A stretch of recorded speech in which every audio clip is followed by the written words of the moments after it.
इस ट्राउज़र में आप कटिंग और स्टिचिंग दोनों देखेंगे खड़े ट्राउज़र की। तो ये देखिए डबल कपड़ा कर लिया है मैंने। तो डबल करके इस कपड़े का अर्ज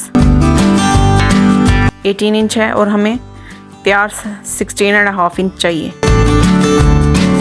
तो सबसे पहले हम लेंथ मेजर करेंगे। तो लेंथ हमारी जो है वो तैयार 34 इंचज़ है, उसमें 2 इंच नेफे के लिए प्लस करेंगे और 2 इंच पंजे के लिए प्लस करेंगे। तो 38 इंचज़ पे हम मार्क करके इसको 4 फोल्ड कर लेंगे। ये देखिए इस तरीके से इसको 4 फोल्ड करके हम बिछा लेंगे।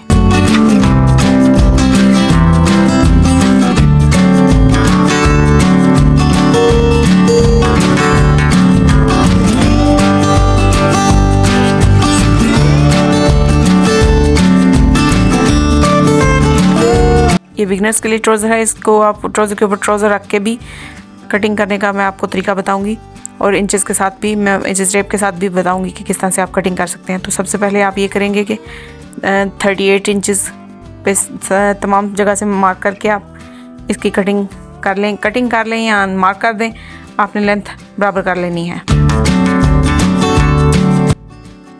तो ये देखिए मैंने मार्क कर लिया है।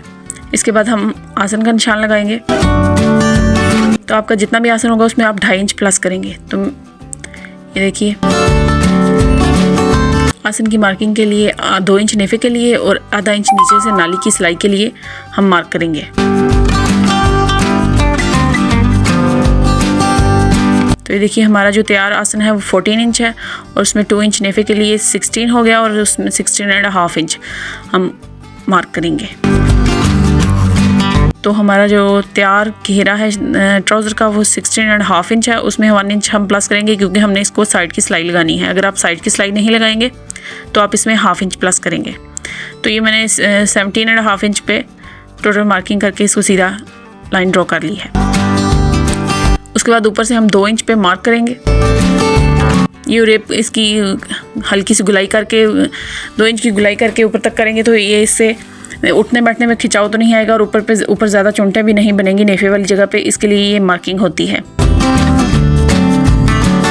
आप चाहें तो ज़्यादा भी कर सकते हैं वो, लेकिन वो खड़े ट्राउज़र ज़्यादा ही खड़ा हो जाएगा अगर आप उस तरह की मार्किंग करेंगे। कुछ लोगों को पसंद नहीं होती, लेकिन ये नॉर्मल ट्राउज़र है तो इसकी इस तरह की 2 इंच की कटिंग बेस्ट है। उसके बाद ये देखिए 2 इंच जो हमने पंचे की फोल्डिंग के लिए रखा था कपड़ा, उसको हम डबल कर लेंगे।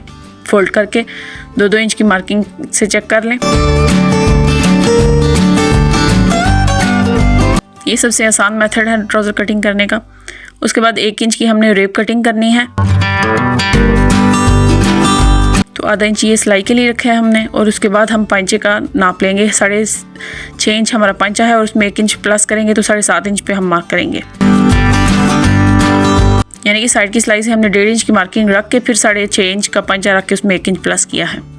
तो ये मार्क कर लेंगे ट्राउज़र का और उस साइड की सिलाई से भी हम मार्क कर लेंगे। ये थाइस का साइज़ मैंने बराबर कर दिया है आपकी आसानी के लिए कि आपको समझ आ सके कि साइड की जो रेब निशान हमने लगाना है वो कहाँ तक लगाना है। तो हमने थाइस के साइज़ तक लगाना है जहाँ पे हमने आसन का निशान लगाया है वहाँ तक। तो ये मैंने ये मार्किंग गलत कर दी है, लेकिन मैं आपको फिर से सीधी करके बताऊँगी। मैंने ये सिलाई के निशान पे मार्किंग कर दी है 1.5 इंच पे। मैंने ये इसको 1 इंच पे करना था, लेकिन उससे पहले ये देखिए कि आप ट्राउज़र के ऊपर ट्राउज़र बिछा के कैसे अंदाज़ा कर सकते हैं कि आपने जो ये नाली का मार्किंग लगाई है वो आपने सही लगाई है या नहीं सही लगाई। तो ये देखिए मैंने ट्राउज़र के ऊपर बिछा लिया है। तो ये देखिए ये इसकी तैयार सिलाई है, लेकिन इसमें हमने 1 इंच का मार्जिन देना है। तो आप इस तरह से ऊपर बिछा के तो इसके साथ साथ 1 इंच का मार्जिन रख के आप मार्क कर सकते हैं।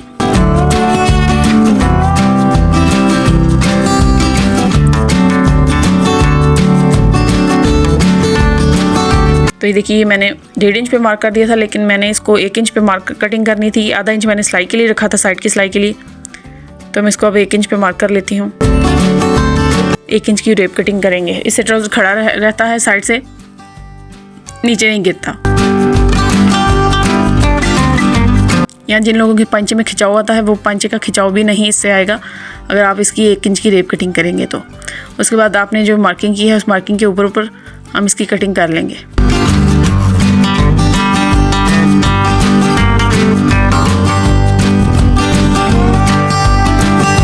उसके बाद टुक्का लगा लेंगे हल्का सा, छोटा सा पंचे की फोल्डिंग वाला के लिए, पंचा फोल्ड करने में हमें आसानी होती है। उसके बाद नीचे से पंचा हमने खोल लिया है। तो ये देखिए इसकी कटिंग है। अब मैं आपको इसकी स्टिचिंग बताऊंगी, तो उसके लिए ये जो साइड की सिलाई है, साइड की हमने जो सिलाइयाँ लगानी हैं वो मैं बताऊँ आपको। ये एक पंचा है और वो दूसरा पंचा है, तो ये हम साइड की सिलाई लगाएंगे दोनों साइडों पे, ऊपर से लेके नीचे तक। तो ये देखिए ऊपर से आधे इंच की हम सिलाई लगाएंगे। जितने भी आप जोड़ लगाएंगे सब आधे इंच के होते हैं, हर जोड़ आधे इंच की सिलाई के साथ लगता है। वो चाहे पैनल वाली शर्ट हो, ट्राउज़र हो, शलवार हो, कुछ भी हो, जोड़ आधे इंच के ही होते हैं। तो ये सेम उसी तरीके से साइड की सिलाई हम दूसरे पंचे की भी लगा लेंगे। ये देखिए हमने साइड की सिलाई लगा ली है और उसको एक साइड को खोल के रखेंगे और उसके ऊपर दूसरा भी जो हमने साइड की सिलाई लगाई थी उसको भी इसके ऊपर खोल के रखेंगे। तो और आसन की सिलाई हमने लगानी है। तो ये किस तरह से लगानी है, ये देखिए इस तरह से एक आसन की सिलाई लगाएंगे और फिर दूसरी साइड पे भी इसी तरह से हम आसन की सिलाई लगाएंगे।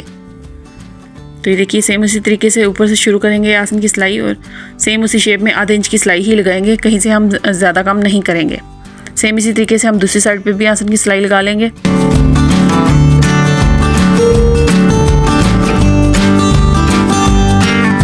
ये देखिए आसन की सिलाइयाँ लग गई हैं। इसके बाद हम इसको साइड की सिलाइयों से पकड़ के खोल लेंगे और ये देखिए ये ट्राउज़र की शेप बन गई है। अब इसमें हम इलास्टिक डालने के लिए जगह बनाएंगे और नेफा फोल्ड करेंगे। तो ये देखिए इलास्टिक डालने के लिए जगह हम बनाएंगे इस तरह से सिलाई लगा के। इसको हमारे यहाँ चीड़ी भी कहते हैं। तो ये देखिए इस तरीके से हम इसकी सिलाई लगा लेंगे, इलास्टिक के लिए जगह जो हमने बनानी है उसकी सिलाई।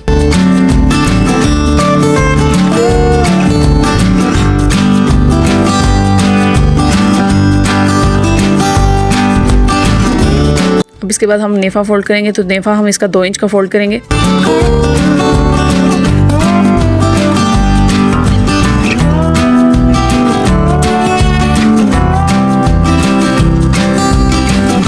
तो ये देखिए हम 2 इंच का इसका मार्क करेंगे और उसके बाद हम इसको अंदर की तरफ फोल्ड करेंगे। सेम इसी तरीके से सारा नेफा हम इसी तरीके से फोल्ड करेंगे कि 2 इंच का पहले नाप लेंगे, फिर उसके बाद फोल्डिंग करेंगे अंदर जितनी भी करनी हो।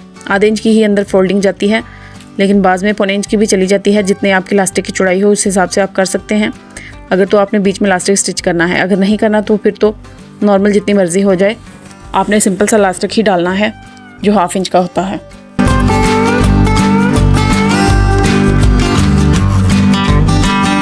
तो ये देखिए ये हम 2-2 इंच नाप लेंगे और साथ साथ नेफा फोल्ड करते जाएंगे।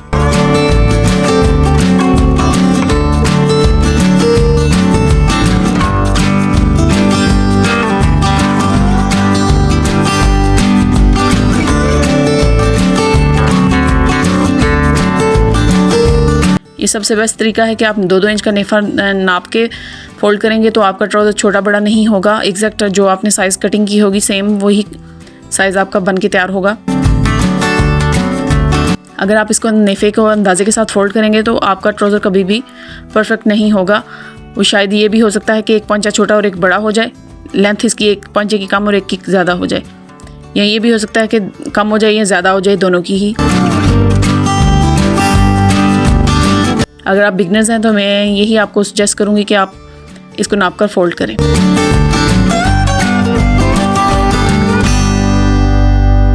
थोड़ा सा टाइम तो लगता है लेकिन परफेक्ट चीज़ बनकर तैयार हो जाती है, हमें दोबारा खोलना नहीं पड़ता। तो ये देखिए इसके बाद हम ये इलास्टिक डालने के लिए जगह बनाई है हमने वो खोल लेंगे। क्योंकि मैंने इसके बीच में इलास्टिक स्टिच नहीं करना है इसलिए मैंने यहाँ से ये जगह बनाई है। तो ये नेफा फोल्ड हो गया है। इसके बाद हम अब इसका पंचा फोल्ड करेंगे। तो ये देखिए जो हमने छोटा सा टुक्का लगाया था वहाँ से हम इसको फोल्ड करेंगे। तो ये 2 इंच की ही फोल्डिंग थी, इसके बीच में आधा इंच फोल्ड कर लें और 1.5 इंच का पंचा तैयार रह जाए।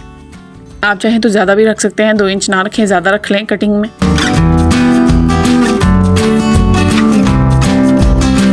तो देखिए बेशक आप 2 इंच नाप लें और साथ साथ फोल्ड करते जाएं अगर आपके पंचे की ज़्यादा चौड़ाई है तो। इसी तरह से हम दूसरा भी पंचा फोल्ड करेंगे।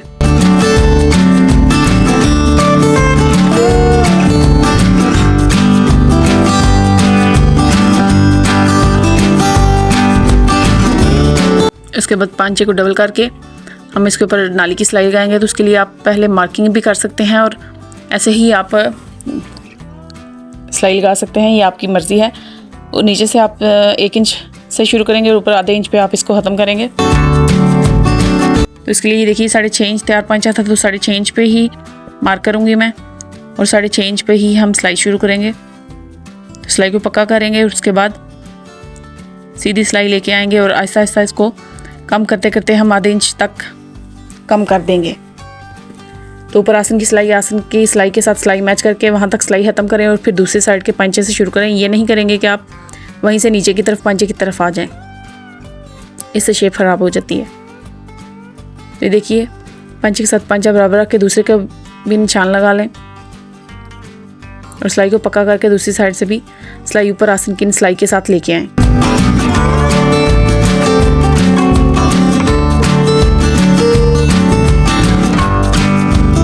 सिलाई को पक्का करने के बाद सिलाई ख़त्म करें और यहाँ पे 2-3 कट लगा लें ताकि आसन में कोई खिंचाव ना आए, नाली में खिंचाव ना आए।